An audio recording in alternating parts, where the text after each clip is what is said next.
Welcome to the Living Out podcast, helping people, churches and society talk about faith and sexuality. As part of our 100th episode celebration, we asked you to send us your questions about faith and sexuality, and you delivered. We've got a whole series worth of questions to answer on parenting, church, experiencing same-sex attraction, friendship, and evangelism. And in this episode, we're going to be looking at your questions on evangelism. Hello, my name's Adam Kedis, and I'm your host today, and I'm joined by Katherine and Ben. Hello, Katherine and Ben. Hello. Hello. And we always start with a light-hearted question on quite a serious podcast. So, Katherine, let's start with you. If you were an animal, what animal would you be? Well, my friends say that I have golden retriever energy, but I think that's a really description of me, because I think golden retrievers are always happy and sometimes I'm sad. So I don't know. I'm kind of sometimes sad golden retriever. I do have a lot of energy. I'll give them that. You know what? I actually know a golden retriever called Bluey, and he is often blue. Oh, I'm Bluey.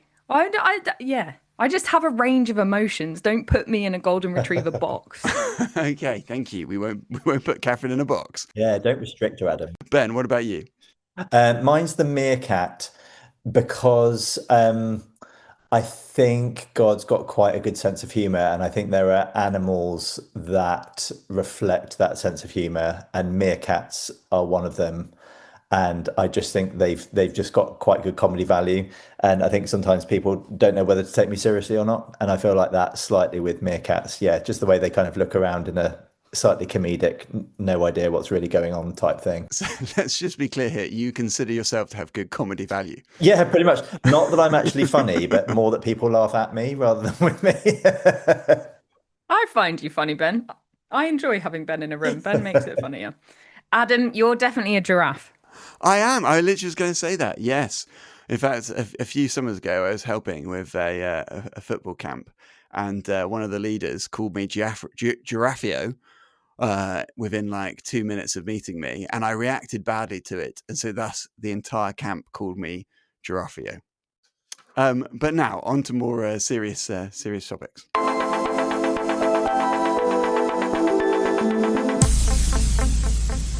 Our first question. Do we have any thoughts on engaging with the LGBT community and doing evangelism with the LGBT community? Now, that's quite a big question, so let's maybe break it down. Is it actually possible? Should we start with that? Is it possible to do evangelism with the LGBT community? Katherine, what would you say? Yeah, it is possible. I'm living proof of it, as is Ben, just that I could give you loads of examples of people. I was definitely part of the LGBT community when I responded to the gospel, to the good news, and then had to figure out what that meant for my life. But it's 100% possible. God calls us to share the good news with all people. We're not the ones that decide who gets to hear the gospel and who doesn't. We hand it out freely, and it's God that saves. So yeah, it's 100% possible. And I'm so glad someone shared the gospel with me. And it's probably worth acknowledging, isn't it, that sometimes it does feel like a wall, like someone puts they're wearing their pride lanyard or their pride badge, or they're making it very clear that they're part of that community, and it can feel like a bit of a barrier. That it's like, okay, if I share the good news about Jesus Christ with you, actually immediately you're going to view me as the enemy, as someone who's standing against what you value. Ben, could you maybe speak into what are there sort of pitfalls we need to avoid when it comes to evangelism and the LGBT community? I do wonder if there's sometimes an assumption here that that the LGBT identifying group is a special group that is different from all other human beings. and the reality is that we're all a mix of stuff that is pointing towards God and pointing away from God. And so I was like, the gospel is as relevant for those identifying as LGBT as anyone else. So it is absolutely possible to share it. But we're all, before we know Jesus, we are that mix of fabulous and flawed, where we still are afterwards as well. But do you know what I mean? Like, there's most of us is kind of pointed away from God before we come belong to God, and yet there is that bit in all of us that is seeking something different. And just whilst you were talking, it reminded me of the C.S. Lewis quote: if I find in myself a desire in which no other experience in this world can satisfy, the most probable explanation is that I was made for another world. And so I think that is something that all of us can relate to some degree, but yet also because of the fall, all of us are slightly veering off, looking for that truth and desire. So I think it's worth it. But the pitfalls, one of the biggest pitfalls, I think, is that we treat the LGBT identifying community as different to that, when I suggest that they're not. But there are some subtleties about particularly like the traditional understanding of the Christian sexual ethic, that people are going to interpret or assume that LGBT people are hated or excluded. And of course, I think all of us on this call would identify with saying that is not the truth. It's a misunderstanding. But it's sometimes a pitfall that we can get into, that we treat LGBT identifying people as different. Yeah, and I think with any type of evangelism, like evangelism is a challenge, and it's a gift, and it's an adventure. But like every adventure, there's some hard stuff to overcome, and there's some big questions to answer. And I think often as Christians, we can fall into the trap of assuming what people's questions are. So we look at a person, we make assumptions about who they are, maybe from how they're living, maybe from the way they present, and we go, oh, I know what this person's like. I know who this person is, and I know exactly the question that they have. And so I'm going to share the gospel in this sort of way, rather than actually looking and listening and hearing the individual in front of us. And that doesn't just apply to the LGBT community. That's every single person. Like when you're looking to share your faith, you have to spend a ton of time just listening and just hearing, right, what is God actually already doing in this person's life? Like if we really believe that God has put eternity in the hearts of man, that he is drawing people's hearts to himself, God is already at work in this person's life. So we just have to join in on what God is already doing, on the questions, on the whatever it is that he's provoking in their hearts, and why he's drawn you then into their life. But you have to actually see the person in front of you, and that's for all people. Amen. And actually, I'm just thinking about a recent experience I had of a guy, mid-20s, coming along to church for the first time, new to Christian things, told me that he was in a gay relationship, and I was like, oh, let's meet up and just talk. And actually, the primary purpose of that was I wanted just to get to know him a bit better. And that act of us talking, then obviously sexuality did come up, which was unsurprising. But I sort of knew that these questions around sexuality matter, and they're really important. But actually what really matters is him hearing the good news of Jesus Christ and him being drawn to him. Because actually it's not our sexual ethic which is going to change the world, it's Jesus. And so when the topic of sexuality came up, I said, yeah, thank you so much for sharing that part of who he was with me. And actually, yeah, sexuality is really important, and shared a little bit about myself, saying, yeah, sexuality has been a big question for me as well. But actually, what's more important is actually coming to know Jesus for yourself. And if you come to know Jesus, then actually he just redefines everything. And I had that strong sense that I didn't want to diminish the fact he was part of the LGBT community, but I did want to make sure that the focus of our conversation was more on the person of Jesus, and his glory and his salvation, than Scripture's understanding of marriage. I think people are just worried that you're going to like totally reject them, or like look at them like they're disgusting, or not treat them like a human. Like I was so scared to tell Christians about my experience of same-sex attraction, because I just thought that they would look at me like I had two heads. And I think probably in our handling of these conversations and in sharing faith, we just need to make sure that we keep looking at people with the eyes of Jesus, with eyes of love and welcome in how then we share the gospel. And I think that speaks just wonders to people. Like when I first shared my story to people and they just listened and went, thanks for sharing that, I was like, oh, wow, that's a huge weight off my shoulders. Actually, I don't mind if you disagree or whatever. I just needed you to hear that. So, yeah, I think that will be a lot of people's fears, won't it? The rejection thing, the shame thing. Yeah. Oh, I feel there's so much more to say about this, but I'm also very aware of that time. So let's move on to our second question. How can we convey the idea of sanctity, particularly in regards to sexuality, but more broadly to a secular audience? Louise Perry talks about sex having a specialness in her book, but doesn't really go on to talk about it much more. Ben, what would you say to that? Yeah, so I think it was Pascal who said, and I'm massively paraphrasing Pascal in a much less eloquent fashion, but like the thing that we need to do is to create a place for people to see the beauty and truth of the gospel, and then actually show them that it is true. And so I think it's something that we need to create is that beauty and specialness within the gospel that we also see within the traditional sexual ethic, that there is a beauty there about doing things on God's terms and not ours, and trusting that he knows how we flourish best, not us or our culture. And if we can demonstrate that and create that world that they can start to believe in, well, I say create, because I mean, it is the truth, but like, frame that for them and then actually show them that that is what we see in truth in the gospel, then it's something that they can start to believe. And actually, when we talk about sex and sexuality in the big, broad story of the Bible and of the gospel, actually, it does then raise sex and sexuality up. That actually, when we understand that we are made to be sexual beings, yes, so we can procreate and have intimacy with another, but also so that we can say something of the glories and the majesty of the Son's love for us, that he would be our groom and he makes us his bride. Actually, even when we're just talking about sex and sexuality in that bigger framework of what God has done for us, I think that is then allowing us to raise sex and sexuality in its special place, which it is, but always within the gospel grand story, which makes people see that actually, as special as it is special because it's pointing us to Jesus and what he's done for us. Mm.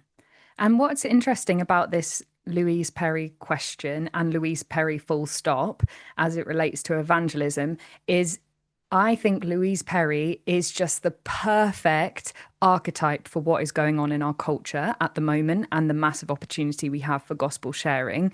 Because for those of you that don't know who Louise Perry is, she wrote the book The Case Against the Sexual Revolution. When she wrote it, totally not a Christian. And as she unpacked why she sees the sexual revolution of the 70s having failed, she discovered actually the Jesus sexual ethic, the sexual ethic that Christians hold to of monogamy, of marriage, of commitment, of sex in marriage. She's like, that's actually the best thing for society. And when the book got published, she totally, again, was not a Christian, but said, I can see this as a good sort of value system, as a good sort of worldview, and now is on a journey of then exploring, could this be true? And in a recent podcast with Glenn Scrivener, she said, yeah, I'm going to church. I would want my children to have the ability to believe in God if they make that decision for themselves. I'm still not sure it's true, but I do think Christianity and following Christianity is the best thing for the world. And I find that absolutely fascinating. And I think there are a lot of people nowadays who are thinking like that. Me and my husband, John, are sharing faith with a young guy at the moment, and he's totally down that line. He says the modern world doesn't work. Everything is broken. We need to go back to an ancient way, an ancient path. And I think that path is Christianity. I'm just not sure it's true. And so I think there are lots of people engaging in these conversations. And so for us as Christians, it's equipping ourselves and immersing ourselves in some of these conversations that are happening between Louise Perry and others and going, right, who are these agnostic thinkers who are saying Christianity works but aren't sure it's true? And then how can we help bridge that gap? And that's what I'm trying to explore at the moment because it's so exciting and so interesting. Hello, it's Andy here, interrupting your podcast. Would your church or ministry benefit from an event talking about faith and sexuality? We as a Living Out speaking team love travelling across the UK and even internationally to speak at a variety of events, from individual churches to bigger Christian organisations. In each of our events, we aim to speak from the Bible about God's great purpose for sexuality, to equip churches to be good places for those who experience same-sex attraction, and to help people to engage culturally with wider questions about sexuality. And there's always opportunity for questions and answers. So if you think you would benefit, or your church would benefit from this, do check out the Living Out events page, where you can see information on how to book a speaker. And now, back to the podcast. Our third question: how can I live biblically and support my best friend in a same-sex marriage? Katherine, let's go to you with that one. Well, it's a really interesting question because there's not many details in it. So it's very different if the friend is a Christian or has just become a Christian, has been a Christian for a long time, has taken a more liberal stance on this, or is totally a non-Christian, has always been a non-Christian, but is now intrigued in the things of Christianity, or is a total out and out atheist and doesn't want to hear anything of it. So if I was chatting to the person who asked this question, I would ask a lot more questions, and whether this was a real example or whether they're just thinking through how do we love people and share truth with people who rock up to our churches and are already in same-sex marriages. What does that look like?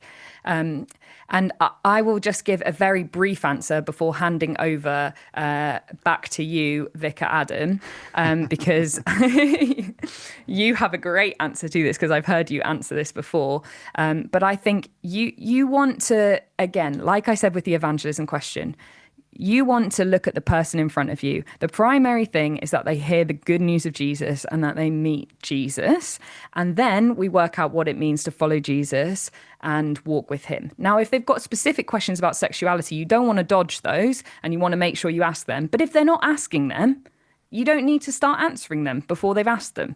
So I would say you don't want to, if they're looking for your support, for you to say, I totally agree with your marriage and I think it's a great thing, you're not going to be able to say that before the Lord, but you can find a really good way to share the gospel with them and to be kind and compassionate and continue friendship while also sharing the truth, if they're looking for that. But I also don't think you need to feel the pressure to say all of the things and to say, I don't agree with da-da-da-da-da-da-da-da-da-da before that's even been asked or assumed. Would you agree with that, Adam? What would you add as a vicar? A very wise vicar. I think in my own personal life, I've needed to work through what can I celebrate and what can't I celebrate as a Christian with good friends of mine who are in same-sex relationships. And so there's some very obvious things I can't celebrate. I can't actually celebrate an act which I would consider to be going against God's holy law. And so personally for me, that means I wouldn't want to be part of a same-sex celebration, whether that be a wedding or an anniversary sort of like meal, because I would consider that to be an act of celebrating something I personally can't celebrate. However, there would be things I can celebrate. And so I can celebrate the goodness in my friend's partner. And so maybe that goodness is how my friend's partner speaks to them, or an act of service that they've done, or an act of kindness that I've seen. And I can celebrate those things by verbalizing those things and talking about those things and expressing how I see that this person is being a servant here, and how I think that's a wonderful thing, because I do, and it's truthful and honest. And I think that was actually a really big thing for me. It was coming down to actually what is truthful and honest here, and resting on that. So yeah, what can I celebrate and what can't I celebrate? Ben, what would you say? Yeah, I would agree with what you've just said there. I meant assuming in how this question is framed that it's kind of talking about the long-term friend in a same-sex marriage rather than the like actually attending the wedding. I think maybe those are two different things, and I think you guys have set that up well and explained that really beautifully. I would agree. I think the other thing that I would ask us, and it's a big question in this sexuality conversation, isn't it, is like, what is friendship, and what does it mean to be a good friend? So, to love someone well, to affirm what is godly in them. We're all made in the image of God, right? God loves us all and has made us in His image. So we all have that image-bearing status, despite the fact that we all have it marred. In terms of it, our imago Dei is marred in all of us too. But also, what does it mean to be a friend? And I think sometimes it is to support, it is to ask for wisdom for ourselves and when to talk with someone about a particular subject, also when not to talk with them about a subject, and to make sure that we're living holy or living in the way of Jesus, and to aim for holiness in ourselves as well, that we're not kind of making that faux pas of pointing out other people's issues when we're not dealing with our own. So there's kind of making sure that we're doing that, but also being a friend. There is, in my opinion, I think we can see it biblically as well, there is a time to challenge. And I think the concept is that if someone's in a same-sex marriage, or maybe just more generically in our friendships, we shouldn't ever bring challenge or critique. And I think, the taking a log out of your own eye before, taking the speck out of someone else's. It doesn't mean that you should never do that. It just means that we need to get the order right of dealing with our own mess before we start critiquing someone else. But if we are doing that, sometimes to critique people and to say, look, I don't think you might think this is leading to your flourishing. I'm not sure it is. Could we have a conversation about this sometime? And that can be like a really helpful place to come into. If you've got someone who is in a same-sex marriage, there, and particularly if they don't believe in Jesus, I often will start by saying, particularly if they're asking what my thoughts on their marriage are, I would say, look, if I didn't know Jesus, I would absolutely be doing what you're doing. Like I would be almost certainly in a gay relationship, maybe some, adopted kids or whatever. Like I would be doing that because we're all trying to get through life as best we can, right? And to enjoy it and to flourish as best we can. And I see why people who don't know God would do that. I completely do. So often that's kind of helps build a bridge there. But to say, look, I have met the person of Jesus, and Jesus has completely turned my life upside down. I am no longer the same as I was. I am no longer living for the same things that I was. This person of Jesus Christ with whom I have a relationship has transformed and is transforming me, and therefore my life goals and my aims and my desires are different to some degree, and that is transformational. And so now I'm living a different way. Can I tell you about that? Or can I tell you about the person who has brought that change? Now, some people may rebut that and not be keen because they're so wedded to what they're doing that they're not interested. And of course, we know that with everyone, that there will be some people who don't agree and don't want to be in that conversation. But with those who do, it's I think can sometimes be quite a good conversation starter. And I loved your answer, Ben, around bringing challenge as well, because I think you're so right. We can be so afraid of bringing challenge. Like we live in a culture that is so obsessed with like, just keep the peace, everything's fine, we're all good. And we can fall into that as Christians. And I think the difference between this question and it regarding a non-Christian to it regarding a Christian is very different. And I remember this isn't to someone who's part of the LGBT community, but just when I was a student pastor challenging a student who was sleeping with her boyfriend and she'd left church. And I remember saying to an older, wiser woman, like, oh, I think I got that all wrong. Like she's left, like, oh no, I just handled it wrong. And it might have been true. I might have handled it wrong. But actually, the voice of wisdom from the older woman was, actually, if this never happens in how you're discipling people, you're probably never bringing the gospel. You're never bringing the fullness of what God has to say. You're never calling people to holiness. She's made a decision, actually, to step away and to not walk in. And it was really hard because everything in me was like, I want to be liked. I want everyone to just be happy and to think I'm great. But actually, that's not what we're called to as Christians. We're called to honor God and call other people to worship of Him. And that does include challenge. So I love what you said there, Ben. So yeah, I would totally agree. If this person is a Christian, I think probably the most biblical way to support them, if they are a Christian, is to bring biblical challenge to them at the right time. Yeah, at the right time, in the right place, with wisdom. Yeah. All right, are you guys ready for what I consider the hardest question we get asked at Living Out? what about the gay couple with kids who become Christians? So, what are we feeling in this question? We are feeling like there. For me, I'm feeling like, wow, there is a potential huge amount of loss here. There's a huge amount of difficulty. There's potentially a huge amount of pain, and potentially sadness. Why? Because I don't believe that following the way of Jesus is to keep on in our sin, even if it's you've got something, you've got, people have made a big commitment to each other, they've got kids involved. That's a major thing that has happened, and please hear me, like, I do not underestimate the massive cost and difficulty that there will be in. But I also think, and this is a hard thing to say, but I do think it is the truth, that part of the reason why God doesn't want us to sin is because it hurts us and it hurts other people. And I feel like that God says, look, I don't want you to do this because it's only going to result in the end in more sadness.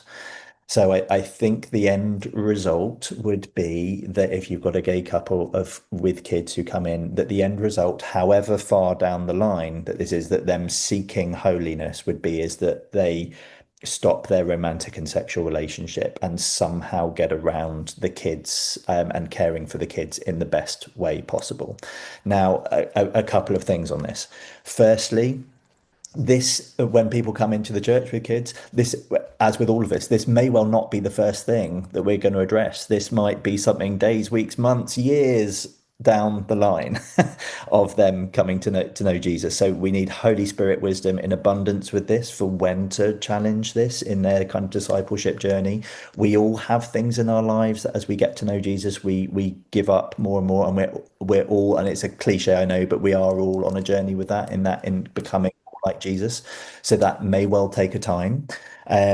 But also, I do know that it might not be the first thing that we need to address, but even when it is addressed, I've heard some amazing testimonies. So like, Sam Albury tells a story of a lesbian couple with kids in his church, and they, whilst they were starting to follow Jesus, became convicted by the Holy Spirit and from Scripture that God didn't want them to be in a romantic and sexual relationship. So they split that bit up. They stayed friends, and between them they looked after the kids, and then the whole church came around them and loved them in a really great way. And actually they ended up saying that our friendship is much better and much deeper now than it was before.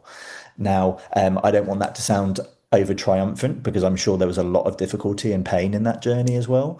But God is a God of surprises, and he does stuff when we don't think he's going to. We can't see the way forward. He comes through. When we follow him, he loves to bless us. And so I would say, for those people who are in that position, and for those people who are talking with people in that position, there is a way forward. There is hope. And when we step forward and do something out in obedience, God will bless us. Yeah. I think, again, like in the Western church, for so many of us, we haven't really considered what the cost to our lives is in following Jesus. And for many of us, if we looked at our lives and pre-following Jesus to now following Jesus, we think, well, actually, what is the cost? I go to church on a Sunday. And so whenever there then is a cost for other people, I think we can see that as, that's wrong. That's not good. But the Bible's very clear, like, there is a cost to all of us, and we all need to work out actually what that is. And if we can't define what that is, why is that? And what does it actually look like for us in our circumstances to be walking the narrow way?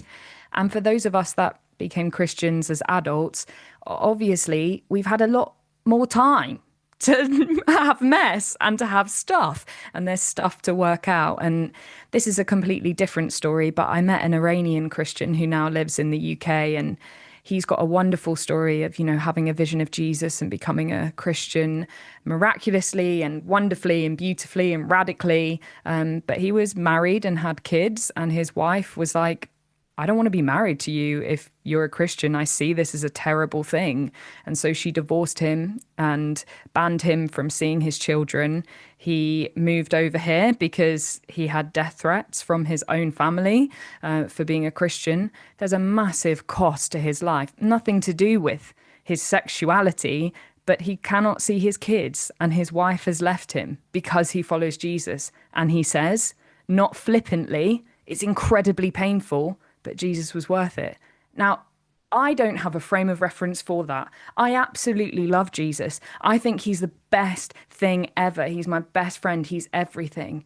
But that level of cost, that's massive. And I think we have a lot to learn as the Western Church about the cost of following Christ. Yes, thank you, Katherine. Yeah, because it's so interesting. I even framed this question as this is the hardest question.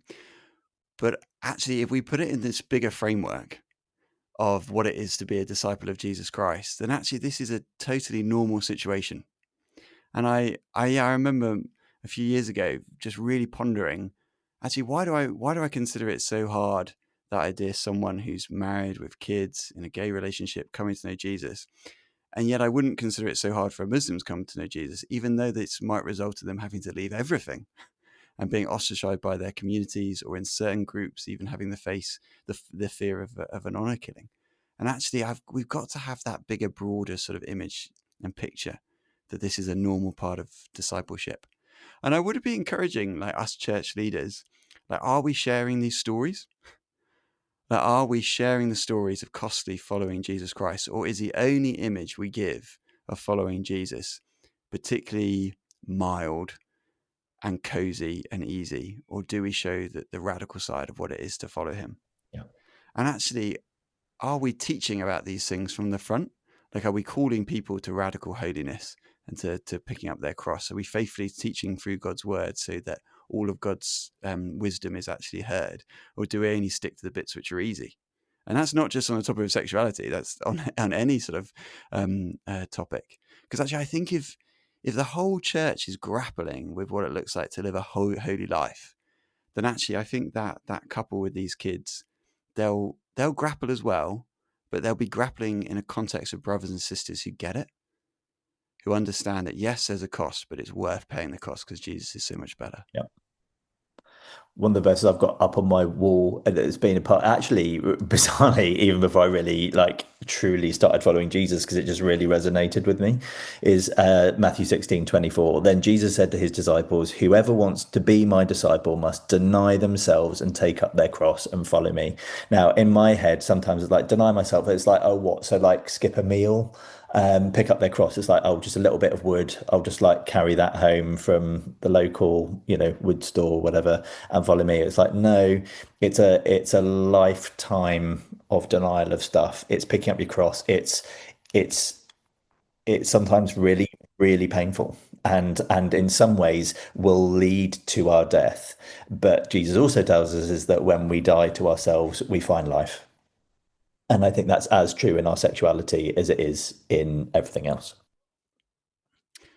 Well, sadly, that's all we've got time for today. But thanks to our guests, Katherine from the Evangelical Alliance and Ben from the OCCA, the Oxford Centre for Christian Apologetics. You can find resources in the show notes. Thanks for listening. Please do subscribe, share, and rate our podcast, as that helps other people to listen to it. This episode concludes this series answering your questions, but a new series is coming soon.